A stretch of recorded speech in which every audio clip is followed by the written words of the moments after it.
Chapter 82. Nahan gently closed and opened his hand, his figure shifting to resemble one of the unconscious individuals. Yudhir couldn't see his own appearance, but he looked down at his body, which seemed to be wearing unfamiliar clothes, and realized that the illusion ability had been properly applied. They pocketed the personal items of the unconscious ones and entered the cave with their water containers. The outside was so dense that it seemed impossible to see an inch ahead, but unexpectedly it was not so dark inside. Following an obviously artificially carved path, they were taken aback as someone suddenly struck out his face from within. It was a man they hadn't met before. Huh? Who are you guys? Did you already return from fetching water? Yudhir didn't respond immediately, neither did Nahan. Seeing this, the man's face twitched into an annoying expression. Ah, I see. You didn't even get water and just came back smoking your pipes. You're caught now. Today, I can finally show the warden how useless you guys are. Hand over your water container. Show it to me. The man rolled up his sleeves and confidently approached them. Yudhir subtly used his power to fill the empty water containers that he and Nahan were holding in a flash. If Nahan had stumbled due to the suddenly heavy water container, they would have been immediately exposed. However, Nahan merely glanced at Yudhir once, standing firm without any significant movement. I have disliked you since you were selected just because you could use some insignificant ability. What do you think is so great about you guys? You are no different from the guys locked up in there. All of you are nothing but liars. The man who was coming towards them, all fired up, fell silent instantly when he saw the water container filled to the brim. Huh? Can we go now? In the brief moment, the man was stupefied. Yudhir quickly responded in a low, indifferent voice. How did you manage to get water in such a short time? Let's go. Leaving the shocked man behind, Yudhir emptied the water from the container again. Similar incidents occurred with several others, but no one was able to discern their disguises. Through the disguised gazes of the others, Yudhir was able to glean some information about this place. Inside this cave, several awakeners were imprisoned.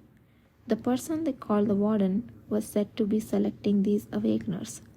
The individuals Yudhir and Nahan were disguised as were awakeners specially employed to protect the warden who was doing dangerous things. Just based on the revealed information, it's clear this isn't an ordinary place. Although he didn't show it, Yudhir was internally astonished. He already knew in his previous life that there were nobles who used the awakeners like slaves. However, that was considered akin to buying skilled slaves from other countries. Hence, it was treated as private affairs of the higher-ups that couldn't be infringed upon. In this era, where only about 2 years have passed since the Awakeners had revealed themselves to the world, he had never heard of family capturing Awakeners on such a large scale. Selection, huh? What are they planning to do with the selected Awakeners? In my previous life, the Apeto family was consistently loyal to the Emperor and never caused any major incidents related to the Awakeners. Could the Apeto family really have been involved in something like this? Yudhir furrowed his brows, recalling Nahan's words. In the East, it's common for Awakeners to be falsely accused and disappear after being arrested. If those who had been caught experienced a similar ordeal, it meant that at least 2 noble families in the eastern region were engaging in such activities, targeting the Awakeners. I wonder if Kishir was aware of this. Had he known, given his nature, he would have certainly mentioned it before sending Yudhir. Yudhir, who had lived several years longer than Kishir, hadn't known such occurrence in his previous life, indicating there was a high chance that Kishir too hadn't known. This led to a certain speculation.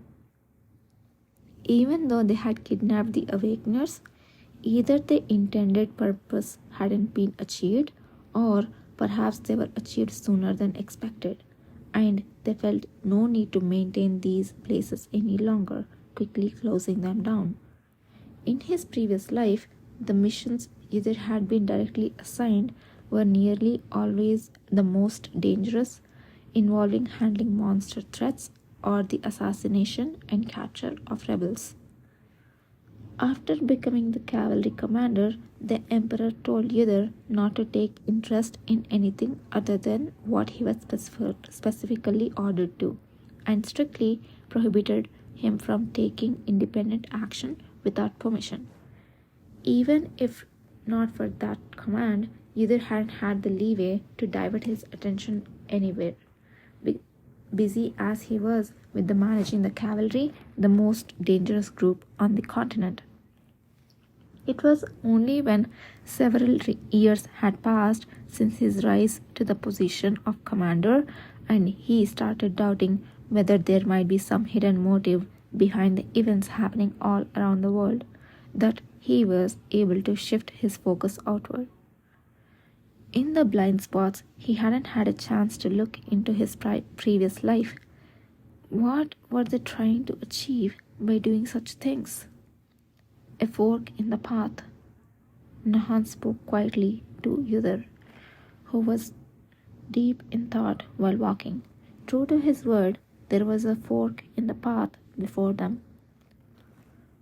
According to the information given by those they had encountered before, the left path led to a prison, while the right path to the space where the warden and the others stayed. To the left, Yudhir promptly decided the direction, feeling around the cave floor and picking up a few pebbles to put in his pocket. The path leading to the prison was steep and exceptionally winding. They hadn't placed any magic stones to provide light, so it was extremely dark. They had to feel their way along the walls to move forward. Who goes there? After walking for a while, they came across 3 Awakeners sitting in the middle of the path. Recognizing them as the underlings of the warden they had encountered earlier, Yudhir felt dismayed. They must know the owners of these disguises. They'll discover us soon. If they were discovered, they could knock them out, but dealing with Awakeners was tricky. If they don't succeed in one hit, a ruckus could arise. As Yudhir was contemplating throwing a stone from his pocket, the seated Awakeners spoke with bored expressions. Number 2, Number 4, it's not time for shift change yet. Why are you here early? And what's with that water container? You said you were going out for a smoke. Don't tell me that red-haired old man started a fight again. These guys, don't they call each other by name? Lucky. Either releasing his grip on the tightly held water container, calmly opened his mouth. Well, something like that. I knew it. That crazy old man. Does he think we are here because we like it? I would have killed him before he got me in here. The conditions are terrible. Why on a day like today, after fighting to the death without proper treatment, we are trapped in this sunless underground? Exactly. My wounded arm still hurts. As if they had been waiting to speak, the 3 of them started to argue at the same time. Then, from the dark corridor, there was a few small sounds like a suppressed groan of a beast. The Awakeners continued talking, not paying any attention, but Yudhir felt the sound was very unsettling. What's that noise, number 3? I'm number 1. Number 3 is with the warden. Yudhir had randomly picked a number to draw the other's attention to his question, but unfortunately, he called for someone who wasn't present. Yudhir quickly changed his approach. Sorry, I have a condition where I can't see well in the dark. What's that noise, number one? It's the whimpering of the young man from the noble family we caught earlier. But did you have such a condition? So I'm number two. Yudhir nodded his head, trying to remember the nickname of his character. Yes, I mentioned it before. Try to remember. So, has he been like this since then? Yeah, it's so annoying. Doesn't that boy know when to give up?